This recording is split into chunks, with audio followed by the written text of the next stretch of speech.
A record number of people left British Columbia for other provinces in 2023, a net 4,634, according to StatsCan, BC's second greatest quarterly dip since 2004. The rising cost of living and record rents are often cited as reasons why people are looking elsewhere. That is something Norman Nawrocki knows all too well. The former East Ender left Vancouver decades ago.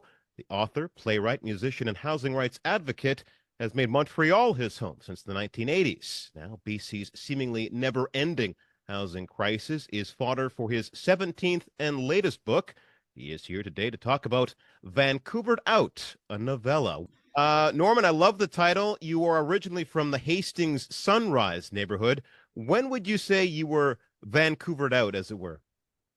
Oh, it was gradual. It took place over years. I mean, I originally left Vancouver for 1 year, head east, and thinking I'll always come back. And I never came back for a number of different reasons, but one of them was I could never afford to come back. I looked for places, I put word out, and it's like nothing's there. So it kind of broke my heart that that couldn't happen. Now, the book is about, quote, East Van, housing rights, the roots of the housing crisis, gentrification, and a father's search for who might have killed his daughter. What made you choose these elements as the backdrop for your story?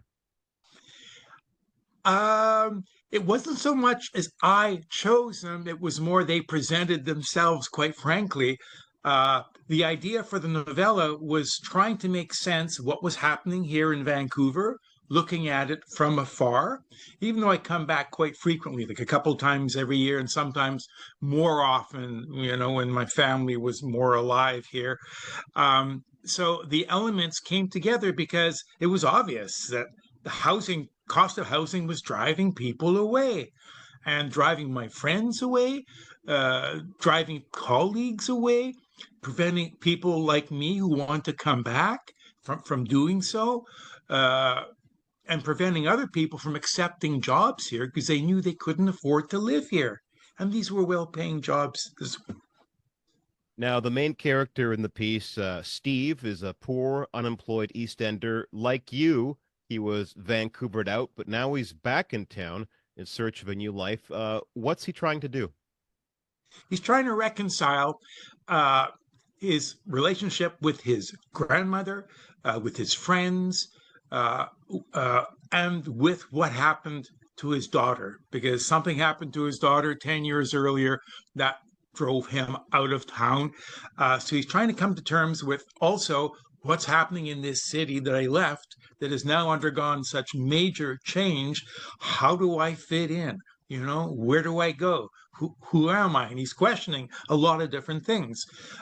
So he juggled the story, weaves in and out of his personal struggle to figure things out and the reality of the city today and his memories also, because he grew up here. He had a great childhood. He had wonderful memories of that growing up, and he's got to reconcile those memories with the present day Vancouver, and something doesn't quite fit. There's a jarring reality that he has to understand. You use some powerful language in the book. You write, We are the detritus left over from wrecking balls that smash the old city's heart and soul to pieces, something street cleaners forgot to sweep away. You describe Vancouver as newly moneyed condo country, peopled by young, rosy-cheeked mothers in yoga pants. Do you really see the city that way? I see parts of the city that way. Yes, I see the beauty. There always will be the beauty, thanks to the mountains and the ocean and the beaches and the parks. I see wonderful people everywhere, but I also see a new attitude. I see newly moneyed people walking around, driving around as if they own the city. And it's like, hello, this belongs to all of us. This is our city. It's not just yours. It's not just a city for condo developers and high rises and steel and concrete and glass, and it's not a city of empty houses and empty buildings. It's a city with real people who need compassion and understanding and affordable housing. Not to give too much away, but Steve does manage to make a life for himself by the end of the piece. How important was it for you to leave things on a positive note? very important because I think we need hope. We need hope, and we need hope combined with courage and you know, heart to be able to resist what's going on right now and to come up with solutions to give this city back to everyone, you know, and not to have it just as an enclave for those with money and those who can afford to live here, but it should be a city that's welcoming to everyone, regardless of whether they're poor or not. Now, the book is a novella. It's a story. There's no real prescriptive measures in there, but do you have any ideas as to how we could solve our housing crisis to make the city more equitable for all? Yeah, it's kind of the same solution for the rest of the country. We need more social housing. The federal government pulled out of social housing in the 90s. And ever since then, like the problem has been exacerbated. So that's one thing. We need rent control. We need, rent eviction control. We need a freeze on rent evictions, a freeze on demolitions, a freeze on condo conversions, building perfectly good housing that's rental housing shouldn't be torn down and replaced by more expensive housing. It just doesn't make any sense.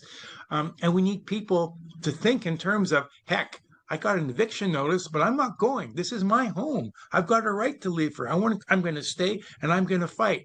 And so tenants can come together. And there's actually a really fantastic group in the city called the Vancouver Tenants Union organizing people now. And I think we need more of that so that people who haven't spoken out before can speak out, can organize, and can say, no, we're not moving. We're staying. We're just as important as you. What do you say to folks who might see themselves in Steve? Who might see themselves in Steve? You've got to come together with other people like the Vancouver Tenants Union, to come up with solutions to what's going on here, because it's all within our grasp. I mean, I really believe in the power of people coming together, collectively coming up with solutions face to face, working things out, and confronting the powers that be and saying, no, we don't agree with this. Your narrative isn't our narrative. Your vision for the city is not our vision. Ours is more global. Ours is more inclusive. Ours is more welcoming. And so people like Steve have to come together with other Steves and Ericas and other characters in the book. And anyway. And finally, what do you hope folks get out of the book?